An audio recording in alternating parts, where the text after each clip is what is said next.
ভারী বৃষ্টি হলেই সিলেটের বিভিন্ন এলাকায় পাহাড় টিলা ধসে মৃত্যুর ঘটনা নতুন কিছু নয়, কিন্তু এরপরও থামছে না ঝুঁকি নিয়ে টিলার পাদদেশে বসবাস। বৃষ্টিপ্রবণ এই অঞ্চলে গেল 5 বছরে টিলা ধসে প্রাণ হারিয়েছেন অন্তত 20 জন। বাংলাদেশের শক্তিশালী থার্মিক স্টিল বার ফেমাস স্টিল লিমিটেড।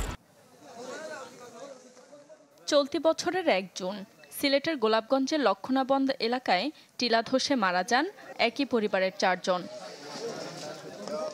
টিলা ধসের ঘটনায় গত বছরের 10 জুন নগরীর চামেলিবাগে স্বামী, স্ত্রী ও তাদের এক সন্তানের মৃত্যু হয়। এর আগে 2022 সালেও টিলা ধসে মারা যান একই পরিবারের 4 জন। গত 5 বছরে টিলা ধসে এ অঞ্চলে মারা গেছেন অন্তত 20 জন।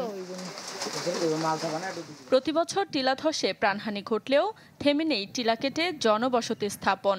দুর্ঘটনার আশঙ্কা জেনেও টিলায় ও টিলার পাদদেশে বসতি গড়ছেন সবাই।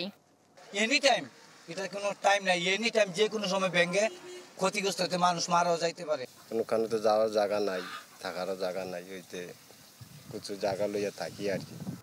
পরিবেশবিদদের দাবি, টিলা কাটা রোধে সংশ্লিষ্ট দপ্তরগুলো উদাসীন, নেই দৃশ্যমান কোনো উদ্যোগ।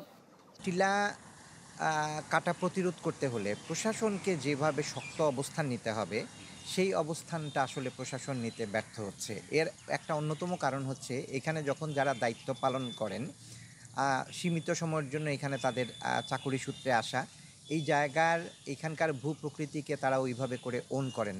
পরিবেশ অধিদপ্তর বলছে, মামলার দীর্ঘসূত্রিতা ও জনবলের অভাবে বাধাগ্রস্ত হচ্ছে কার্যক্রম। এখানে অনেক সময় ভূমির মালিকানা একটা ইস্যু থাকে, এই বিষয়গুলোর তদন্ত করা একটু সময় সাপেক্ষ হয়ে যায়। তবে আমরা কিন্তু মামলাগুলো আমাদের তদন্ত কর্মকর্তারা যথাসাধ্য চেষ্টা করেন যত দ্রুত তদন্ত রিপোর্ট দেওয়া যায়। জেলায় পাহাড় টিলার সংখ্যা 412টি, যার মধ্যে গত 1.5 দশকে নিশ্চিহ্ন হয়েছে 61টি টিলা। Desk report, channel 24।